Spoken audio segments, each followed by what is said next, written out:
Every drop of water counts. Water in exceptional times. So you are aware we are in a period of a pandemic, which is global pandemic, which is a public health crisis. So many nations are struggling with it.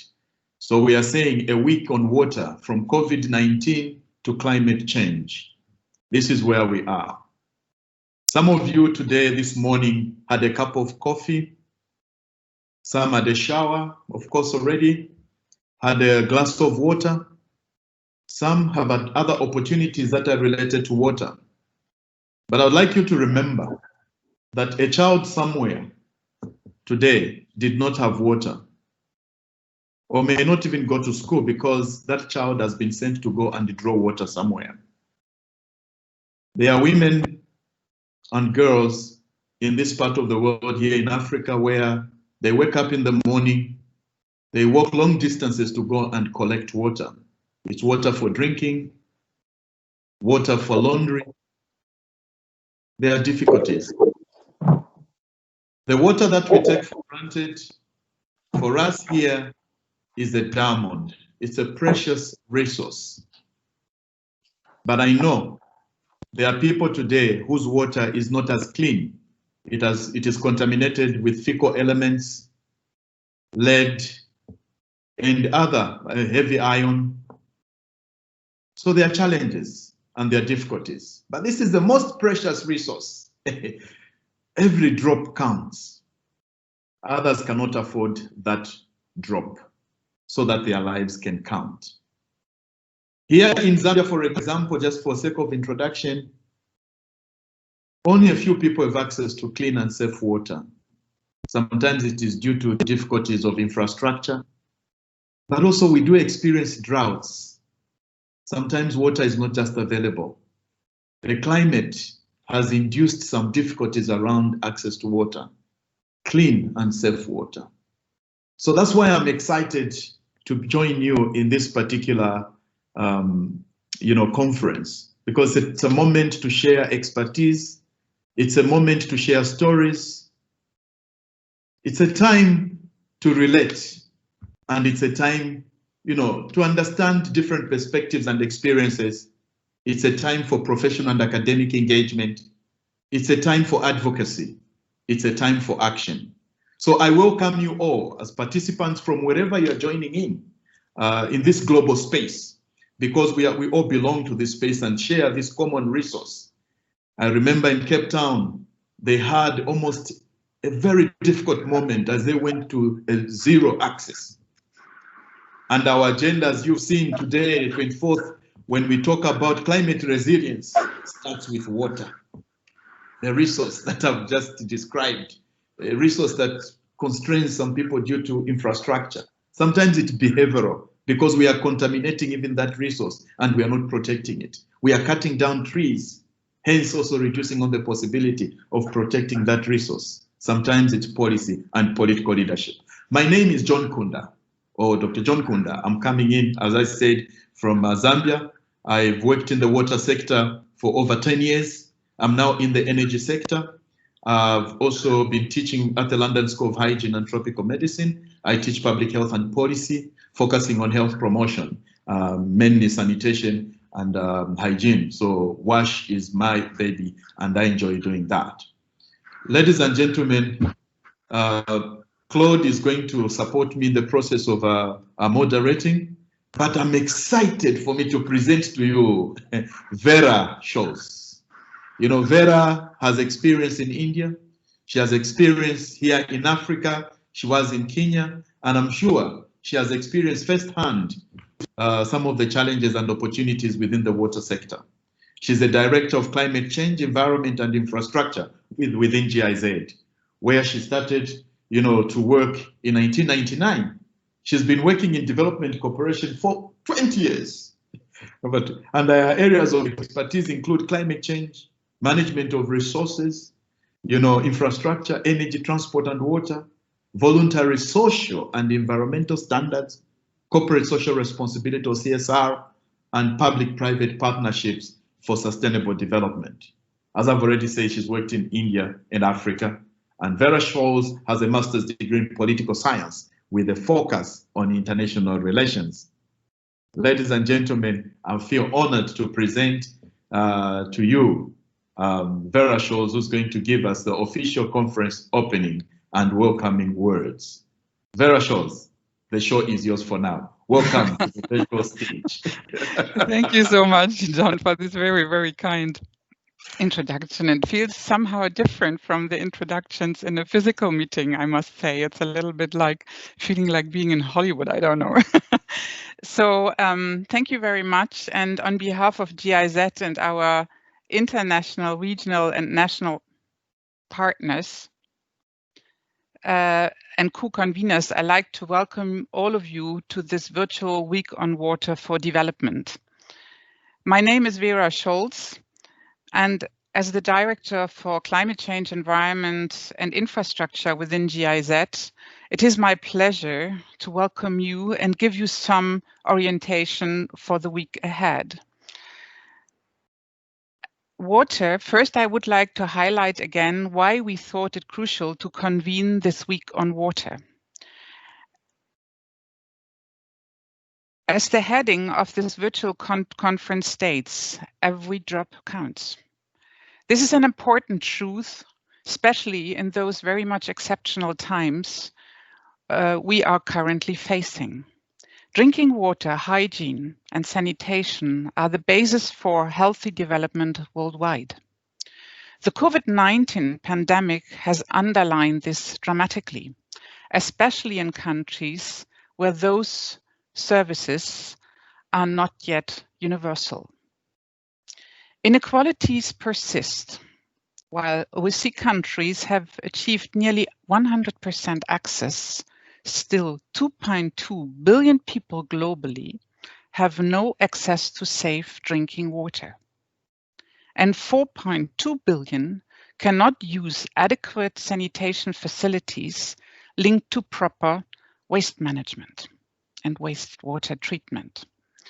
Water, more so, is the basis for food production and for many supply chains culminating in products you and I use every day.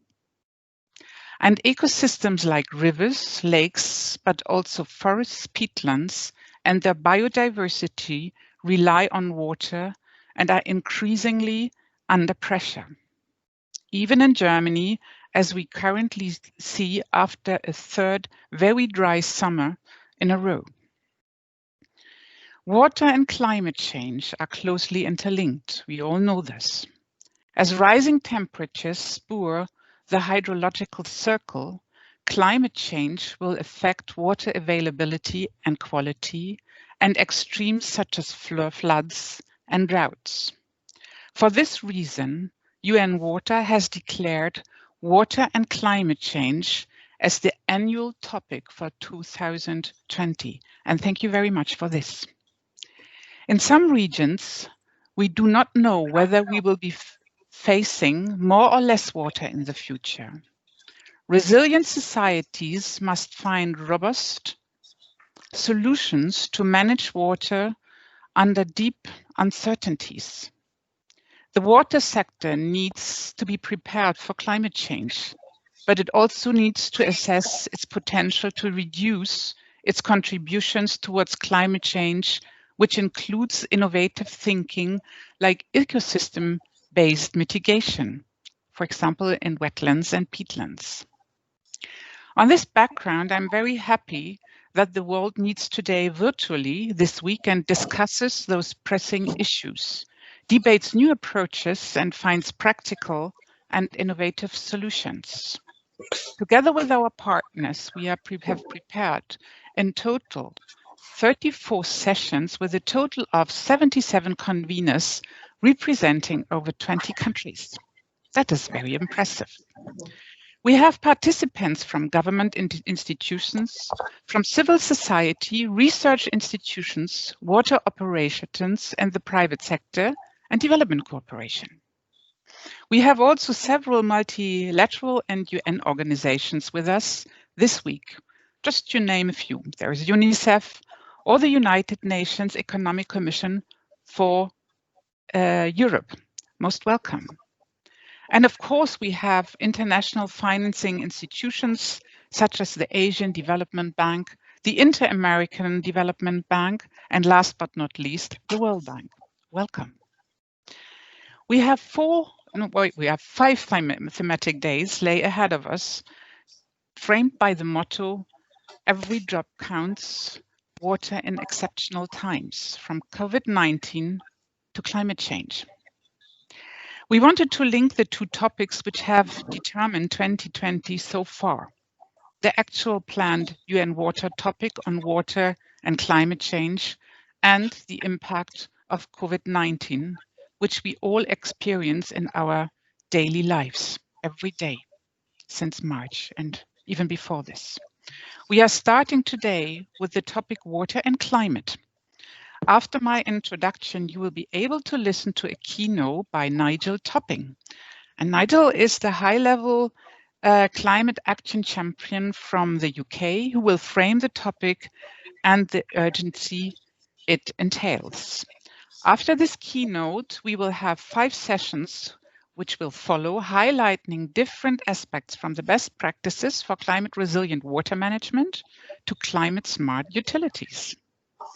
Today, we will also launch a report on water and climate change, and the title is Stop Floating, Start Swimming, prepared on behalf of the German Federal Ministry for Economic Development and Cooperation, the BMZ.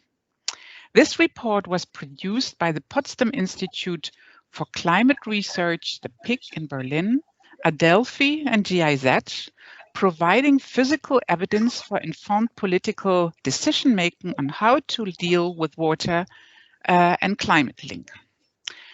On the second day, that is Tuesday, so that means tomorrow, we will focus on the means to ensure sustainable water and sanitation management. Finance and good governance are the two subjects we will be dealing with. We'll have Louise Borston, the Managing Director of the Osprey Foundation, and Louise will set the tone for the day with an inspirational keynote, followed by 6 sessions focusing on financial flows, on subsidies, integrity aspects in the water sector, and the important question how to maintain infrastructure and services to recover costs. So I very much hope that maybe also you could discuss about a very new topic we are all dealing with, that is green recovery in the infrastructure sector. Then I come to the third day, that is Wednesday. The third day will be eliminating the interlinkages of the water sector with other sectors. In a total of 6 sessions, we will cover the links between water resources and urban planning, for example, the ambitious approach on the water, energy, food nexus, the role of water for the protection of ecosystems and biodiversity, and finally, the link to energy for climate mitigation. On Thursday, we have another 6 sessions, which will focus on what proper WASH can do to help us during the COVID-19 crisis and beyond. The importance of available water, soap, and sanitation facilities to stay healthy will take center stage. Among others, we will discuss the importance of water to achieve the One Health approach, as well as the role of water operators to ensure continuous services. And also we will witness the launch of the report towards inclusive green city sanitation for Lusaka, the city where our moderator John is currently, and we will be this report also deals with the achievements and the way forward. And our final day together, we will take a very close look at the important role of women in the management of water and sanitation services. Asa Ringner, Deputy Director for Normative Support, UN System Coordination and Program Results of UN Women, where I very, very long time ago did my first internship in my life in New York. So she's with UN Women, and she will set the scene, followed by 4 sessions touching on the strength of women voices in the fight against COVID-19 and climate change. To have one special week on water seems not much like compared to the high ambitions of the SDG number 6 and the backlog we are facing in reaching this target. But it is an important step, especially in times where we are restricted to our desks at home and missing productive exchange with others physically. All the more reason to use every day to find new partners for implementation, to forge new alliances, to learn more about new technologies and approaches, to keep an open mind for lessons learned and use the knowledge and new connections when you get back to your desk, to your project, to your country, and to your community. Having said this, I would like to thank the GIZ Sector Program on Water and Sanitation, who, through their funding from the German Ministry for Economic Cooperation and Development, initiated this week. A special thank goes to the organizing team of Matthias Görges, Nina Flor, Franziska Scholl, who have done an excellent job in bringing this week together. I would especially like to thank our partners and conveners who filled this week on water with content and proposed many discussion topics. Thank you so much. And finally, I would like to thank all the inspiring speakers of our keynotes and Nigel Topping for his keynote to inspire all of us to go a step further to reach our water targets. I wish you all a very good conference and fruitful discussions. Stay healthy and stay safe. Thank you very much for listening.